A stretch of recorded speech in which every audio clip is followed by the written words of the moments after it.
The 75th anniversary of the National Basketball Association, the league just needs to add an extra juice, a new hardwood, the addition of the Conference Finals MVP trophy, named after the great Magic Johnson for the Western Conference, Larry Bird of the Eastern Conference, both elevated the game to new heights. The league also announced the traditional East and Western Conference championship trophies itself have been renamed for Bob Cousy and Oscar Robertson, two legends in the 60s, given some of the most forgotten conference finals performers and stars who weren't the best players on their teams. Some instances, the conference finals MVP feels like the real NBA finals. We've seen plenty of that. Most recently, Golden State vs Houston 2018, and of course, Lakers Kings 2002 doesn't get any more obvious than that. Now that the award and conference finals MVP will be a thing going forward, as recent as 2021's, for example, Chris Middleton and Devin Booker would have taken home the conference finals MVP awards. How's it going, guys?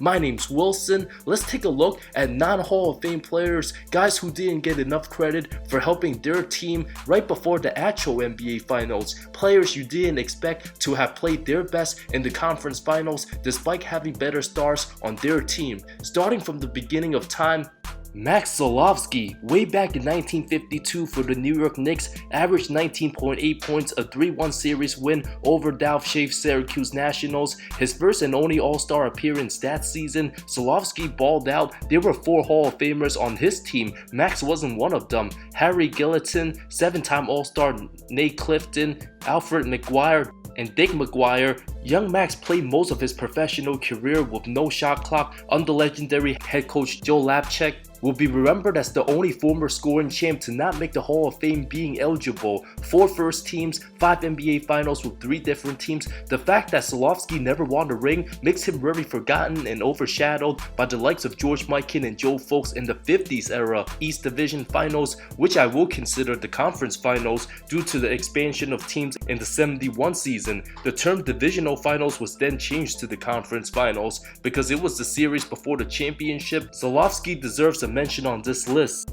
Jim McMillan of the 1972 Lakers, arguably the most shocking on this list. Only diehard Laker fans and old school guys know of McMillan, unless you're an NBA historian nerd like me. LA still inching for a title since relocating from Minneapolis. Newly acquired head coach Bill Sharman, an innovative system with all-time greats Wilt Chamberlain and Jerry West, a record-breaking 33-game win streak, 69-13 overall. If you had to name all the players you knew from the 72 squad, you definitely know Chamberlain, West, and Gail Goodrich maybe, and that's probably it. The 3 All-Stars that season. McMillan, who never became an All-Star, was in his second year with the team averaged a career-best 18.8 points, 6.5 boards, one of the best players in the league to attend an Ivy League college, Columbia. McMillan, a major part of the Lakers team's success after all-time great Elgin Baylor retired 9 games into the season. The small forward, third scorer on the team, known for his deadly 15 to 20 foot jump shot from the baseline,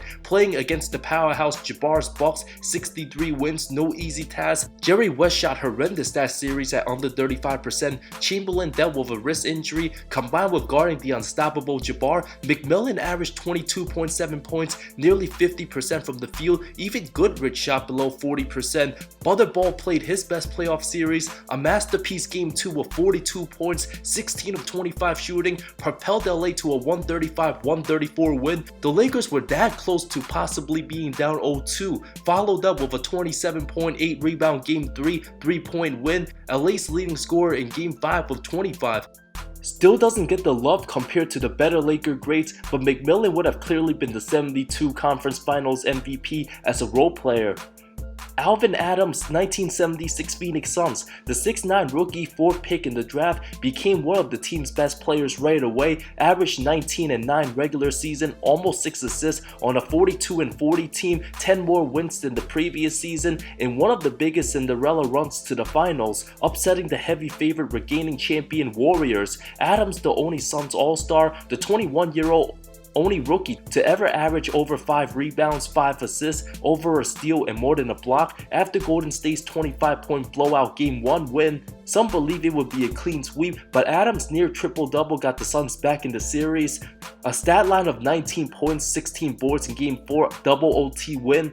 The sixth game, Adams put up 14, 8, and 6, helped his team win by a single point, forcing a Game 7 on the road with a clutch layup with 12 seconds left, the defining moment of the series. First few minutes, Suns' Ricky Sobers jumped superstar Rick Barry, landed a few punches, causing Barry to watch the tape at halftime, realized none of his teammates backed him up. Barry went on refusing to shoot the ball most of the second half, giving Phoenix the momentum. A Game 7, 18-point, 20-rebound performance for Adams, the best all-around Sun for the series, averaged 16 a game, 12.5 boards and 5 assists, combined with holding the opposing center Clifford Ray to 2 points on 0 of 6 shooting in Game 7, which solidifies my case for Adams winning Conference Finals MVP in '76. Adams also one of the best player for Phoenix in the finals, would peak his rookie season and never make another All-Star team again, but played his entire 13 seasons with the Suns franchise. Marvin Webster, 1978, the 7-1 center playing 9 NBA seasons, 1 with the ABA, traded by the Nuggets to the Sonics, his lone season with the franchise, a career 7-7 guy,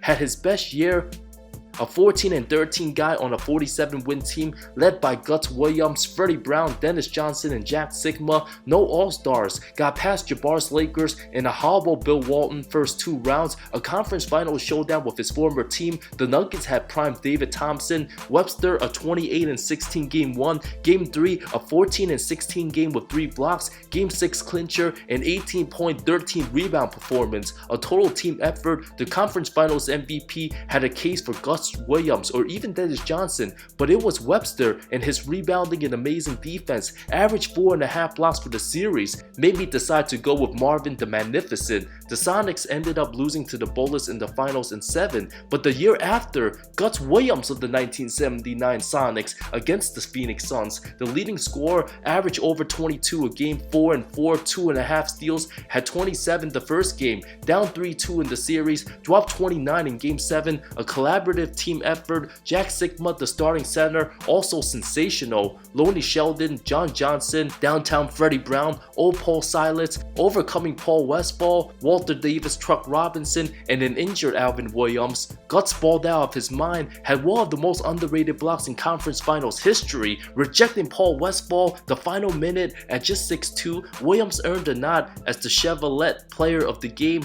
Here was head coach Lenny Wilkins' post-game on Williams. Gus Williams has been named the most valuable player. I tell you, he's just been fabulous, all year long. He made a heck of a block in the end. We were trying to give guys a blow, just to give them a hand. And the players, we had too many non-thinkers in, I guess, at the same time.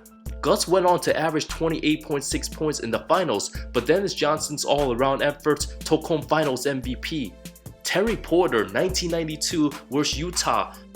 At the height of his basketball powers, TP wasn't an all-star in 92, but made the team in 91 and 93, absolutely set the tone in Game 1, destroyed John Stockton all series. After a 26.8 rebound, 8 of 12 first game, Stockton held to just 6 points on 1 made baskets. 25-point win in Game 2, Porter continued his dominance, a playoff best 41 points on an astonishing 12 of 14 shooting, 4 of 5 from 3, 13 of 14 from the line, 6 boards, 7 assists, 3 steals, one of the most underrated outside shooters in the 90s, almost as perfect as a game for any point guard, unstoppable, and one of the good players who would drive even better in today's game. Stockton known for his defense, Porter made him look unplayable on the floor at stretches. After a bad Game 3, netted in 34 for Game 4, had 24 and 11 dimes Game 5 on 8 of 12. Him, Drexler, and Kersey tied for 18 points in the Game 6 closeout, also 10 assists. Porter averaged 26 for the series, 8.3 dimes, Drexler under 24 a game. Porter shooting 55% and 53 from deep, going 18 of 34, set a then playoff series for most threes in the 6-game series, alongside the previous series versus the Suns, the very best stretch of Porter's playing career. Stockton also guarded him pretty well, had a hand in his space to contest, especially Porter being 6'3", would have attempted around 10 threes in today's game. When many think about the 90s Blazers, most young fans can only name Clyde Drexler, but the team had a squad, and Porter's name gets forgotten unless you were watching in that era.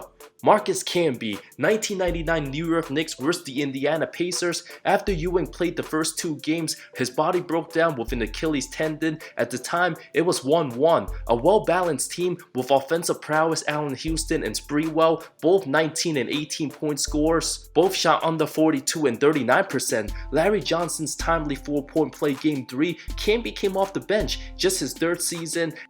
Average over 14 points, almost 11 rebounds, over 2 steals and 3 blocks, the only 8 seed to make the finals. Longtime Knicks fans became infatuated with the former number 2 pick out of UMass. Camby came off the bench game 3, exploded for a 21 and 11, 4 steals and 2 blocks, followed up with an 18 and 14 game 4, also 4 steals. It didn't stop there. Game 5 road win, 25 and 13 with 6 blocks. While Spree and Houston inconsistent offensively, Camby played like a Defensive Player of the Year, which he eventually won 8 years later. A plus 26 in Game 6 with a 15 and 9 game alongside 3 blocks. After Ewing went down, Knicks fans believed their season was finished, but the greatness of young Camby will always make New York fans smile. After the franchise decided to trade Marcus, the fans became livid. One of the best defensive players to never make the All-Star team, aside from his rookie season, Camby never averaged over 13 points in a year. Richard Hamilton, one of the most defensive series we'll ever see, 2004 vs Indiana. Both teams struggled scoring the ball, extremely low scoring. Pistons held to just 75.2 points to 6 games, but limited Indy to under 73. Billups, Sheed, and Prince well below 36% for the series, but it was Hamilton who got the best of 38-year-old Reggie Miller. Average a lethal 23.7 points, over 47% shooting, put on a mid-range clinic, 10 of the 30 baskets made in game 1 for his team, scored more than Chauncey and Sheed combined. Added in another 23 piece in game 2, second leading scorer Billups only 10, including Hamilton netted in 13 of his team's 17 in the 4th, although many remember Billups winning finals MVP in 04. It was Hamilton's greatness who led Detroit these conference finals. Team's next highest scorer, Rasheed, under 13 a game. The rest of his squad shot under 34% for the series, moved relentlessly without the ball, never got tired, was considered the best off-ball player offensively alongside Ray Allen.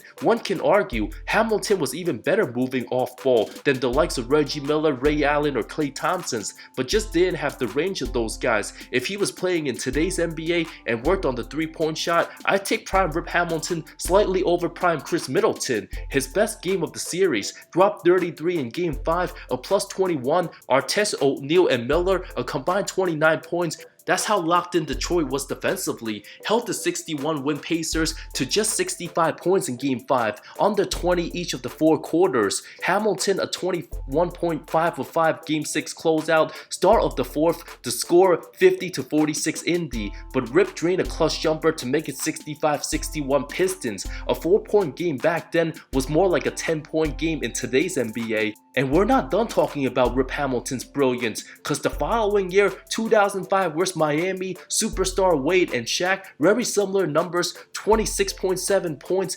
5.9 assists, terrific shooting numbers in his era. Miami held to 88 points. Although Hamilton didn't shoot well the first 2 games, exploded for 33 in game 3, had 28, 8 dimes in game 4, 10 of 18 from the field, matched D Wade's intensity to even the series, took advantage of the injured Wade game 6, netted in 24, 6 and 6 to close out game 7 on the road, a team high 22 points, 11 of 16 from the field, 7 dimes, 16 of those 22 coming from the first half, the only Piston to average above 20 points. Second leading scorer Billups at 17 a game. For prime Rip Hamilton to go toe-to-toe with one of the best perimeter stars in D Wade, just like he went toe-to-toe with Kobe in the 04 finals and absolutely owned Reggie Miller.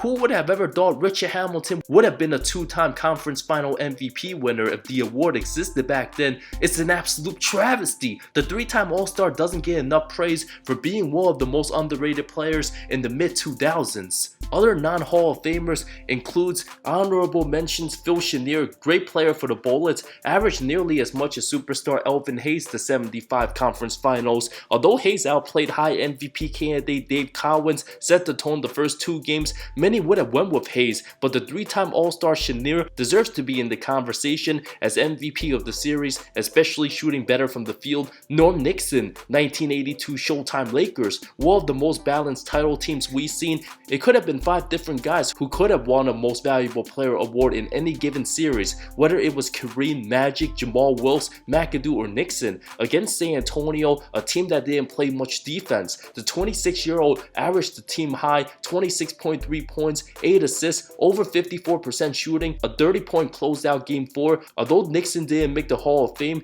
the award also could have went to Kareem or even Magic. 82 Conference Finals award, very debatable. Also, Shawn Kemp of the 96 Seattle Sonics averaged 20 and 10 on 69% shooting, whereas Malone and Stockton's Jazz. Which one of these non-Hall of Famers on this list surprised you most? Let me know in the comments below. Thanks so much for watching. I love all of you. See you next time.